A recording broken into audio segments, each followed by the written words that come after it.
آئیے کتاب رحمت سورہ الکہف اٹھائیں۔ اللہ تعالیٰ نے ایک واقعہ بیان کیا ہے حضرت موسیٰ اور حضرت خضر علیہ السلام کا، کہ حضرت موسیٰ علیہ السلام عزم مصمم کر کے جب چلے تو اللہ فرماتا ہے کہ ہم نے حضرت موسیٰ علیہ السلام کو جس بندے کی نشانی بتائی تھی وہ بندہ ان کو وہاں مل گیا۔ سفید چادر اوڑے حضرت خضر علیہ السلام وہاں لیٹے ہوئے تھے، تو یہ جا کے ان کے پاس کھڑے ہو گئے کہ حضرت میں آپ کی خدمت میں اس لیے آیا ہوں کہ اللہ نے آپ کو جو خصوصی علم عطا کیے ہیں میں ان کو سیکھنے کی غرض سے آپ کی چوکھٹ پہ آیا ہوں۔ کہا تم میرے ساتھ صبر نہیں کر پاؤ گے، معاملے مشکل ہیں، سفر دشوار ہے، منزل کٹھن ہے، اور میرے معاملات ایسے ہیں کہ تم اعتراض کرو گے اس کے بغیر تم رہ نہیں سکتے۔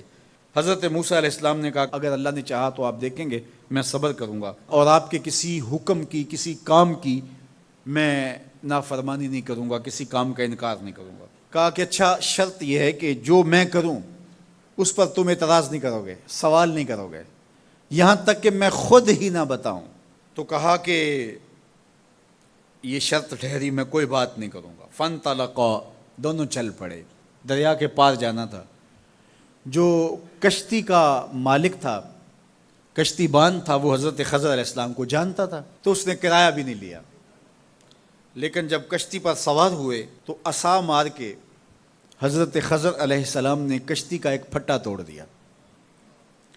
تو بے ساختہ حضرت موسیٰ علیہ السلام نے کہا آپ نے پھٹا توڑ دیا، یہ سارے ڈوب جائیں؟ کہا میں نے کہا تھا نا تم میرے کاموں پہ صبر نہیں کر پاؤ گے۔ تو حضرت موسیٰ کو یاد آیا، کہا میں بھول گیا تھا، اس پر مواخذہ نہ کیجیے۔ پھر دونوں چل پڑے، بچے کھیل رہے تھے، ایک خوبصورت لڑکا وہ بھی بچوں میں کھیل رہا تھا۔ حضرت خضر آگے بڑھے اور اس کی گردن مروڑ دی، اس کو قتل کر دیا۔ صاحب شریعت تھے حضرت موسیٰ علیہ السلام، نہ رہ سکے، پھر بول پڑے ایک جان کو بغیر کسی جان کے بدلے میں قتل کر دیا، اس نے گوایا کیا تھا ہمارا؟ آپ نے بہت ہی جو ہے وہ غلط کام کیا، یہ کام اچھا نہیں کیا آپ نے۔ کہا میں نے کہا نہیں تھا کہ تم میرے ساتھ صبر نہیں کر پاؤ گے۔ کہا ایک موقع اور دے دیجئے، اب اگر میں نے کوئی اعتراض اٹھایا تو پھر دوبارہ مجھے آپ اپنی صحبت میں نہ رکھیے، عذر تمام ہو جائے گا۔ پھر دونوں چل پڑے، یہاں تک کہ ایک بستی میں دونوں آئے تو آپ نے بستی والوں سے کہا کہ ہم مہمان ہیں، آپ ہماری مہمان نوازی کیجیے، کھانا کھلائیے۔ تو انہوں نے انکار کر دیا، کہا کہ ہم تو آپ کو بلایا نہیں ہے، آپ خود آئے ہیں، آپ اپنے کھانے کا خود انتظام کیجیے۔ گزر رہے تھے گلی سے تو ایک دیوار گرنا چاہ رہی تھی، تو جلدی سے اس دیوار کو مرمت کر دیا۔ کہا حضرت ہم اگر چاہتے تو اس پہ اجر لے سکتے تھے، انہوں نے ہمیں کھانا تک نہیں دیا اور ہم ان کی دیواریں سیدھی کر رہے ہیں۔ کہا اب تمہاری میری جدائی ہو گئی، تم نے یہ بھی اعتراض کر دیا۔ تو انہیں یاد آیا کہ وہ یہ بھی اعتراض ہو گیا۔ اب میں تمہیں بتاتا ہوں کہ یہ 3 کام میں نے کیوں کیے۔ اللہ اکبر۔ اب سنیے، قرآن ہمیں بتاتا ہے کہ ظاہری علم بھی ہوتا ہے لیکن کوئی باطنی علم بھی ہوتا ہے۔ کہا وہ پہلی بات کشتی والی سنو، یہ 2 مسکین بچوں کی کشتی تھی، ان کے گھر کا چولہا اس کی کمائی سے جلتا تھا۔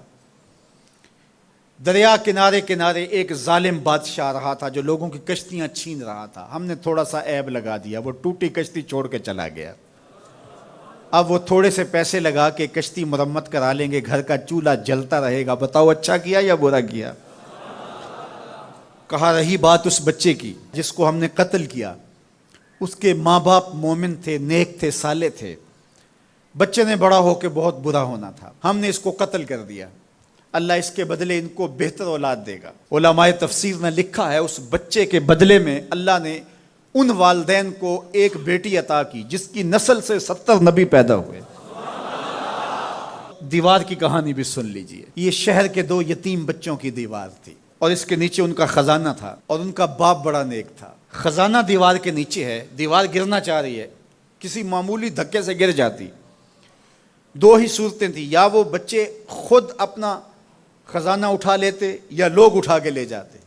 لوگ اٹھا کے لے جاتے پھر بھی ہاتھ میں کچھ نہ آیا، اور اگر وہ خود اٹھا لیتے تو بچے ہیں، بچپنے کی وجہ سے وہ اس کو اڑا دیتے۔ تو ہم نے اس کے اوپر دیوار کھڑی کر دی، جب تک وہ اس قابل نہیں ہو جاتے کہ یہ خزانہ نکال کے اس کو صحیح مصرف پہ لگا سکیں، اتنی دیر تک دیوار گرے گی نہیں۔ اللہ اکبر۔ وہ کسی وجہ سے دیوار قائم رہے گی، اور جب وہ اس عمر کو پہنچ جائیں گے جس عمر میں وہ اس خزانے کو سنبھال سکیں گے تو پھر دیوار خود بخود گر جائے گی اور یہ خزانہ نکال کر کے اپنے کام پہ لے آئیں گے۔ میں جب پہلی مرتبہ اس کو جو ہے وہ غور کے ساتھ تلاوت کیا تو مجھے یہ لگا کہ اس کا انطباق پاکستان کے حالات پہ بھی ہو سکتا ہے، اس لیے کہ یہ بھی یتیموں کا سرمایہ ہے۔ کتنے یتیم روتے بلکتے رہ گئے اور ان کے سر سے جو ہے وہ سائے اٹھ گئے اس وطن کے لیے، لیکن میرے مالک نے اس ملک کے خزانوں پر گہرے پہاڑ اور بڑی بڑی دیواریں کھڑی کر دی ہیں۔ جب تک یہ قوم بلوغت تک نہیں پہنچے گی اتنی دیر تک وہ خزانے ظاہر نہیں ہوں گے، اور جب یہ قوم اپنی بلوغت تک پہنچے گی، شعوری بلوغت، فکری بلوغت، علمی بلوغت، اور رب سے جو وعدہ کیا تھا پاکستان کا مطلب کیا، لا الہ الا اللہ، جب اس بلوغت تک یہ پہنچ جائے گی، اس وعدے کی تکمیل ہوگی، پھر رب دیوار ہٹا دے گا اور پاکستان کو اللہ اتنے خزانے دے گا اور پاکستان ایسا مالا مال ہوگا دنیا دیکھنے آئے گی انشاءاللہ۔ اس لیے رب نے دیواریں بنا کے رکھی۔ تمہارا باپ معین الدین چشتی بڑا نیک تھا، تمہارا باپ داتا گنج بخش علی حجویری بڑا نیک تھا، تمہارا باپ حضرت مجدد الف ثانی بڑا نیک تھا، ان کی وجہ سے میں دیواریں کھڑی کر رہا ہوں اور مضبوط حصار لگا رہا ہوں تمہارے خزانوں پر، اور وہ وقت آئے گا جب تم بلوغت کی عمر کو پہنچو گے دیواریں ہٹ جائے گی اور تمہارا وطن زمانے پہ مہکتے پھول کی طرح اور چمکتے ستاروں کی طرح اور روشن آفتاب کی طرح چمکتا اور مہکتا دکھائی دے گا، اور زمانہ پاکستان دیکھنے آئے گا، پاکستان دنیا کی قیادت کرے گا انشاءاللہ۔ تو کہا یہ تعویل ہے ان باتوں کی جو باتیں میرے رب نے مجھے بتائی، اور یہ میں نے اپنی مرضی سے نہیں کہیں، اور جو میں نے کیا اپنی مرضی سے نہیں کیا۔ تو یہ باطنی باتیں ہیں، شاید یہ باطنی باتوں کے جوش میں یہ بات بھی میں کر گیا۔ وہ کیا کسی نے کہا تھا کہ بھری محفل میں ایک راز کی بات کہہ دی، بڑا بے ادب ہوں سزا چاہتا ہوں۔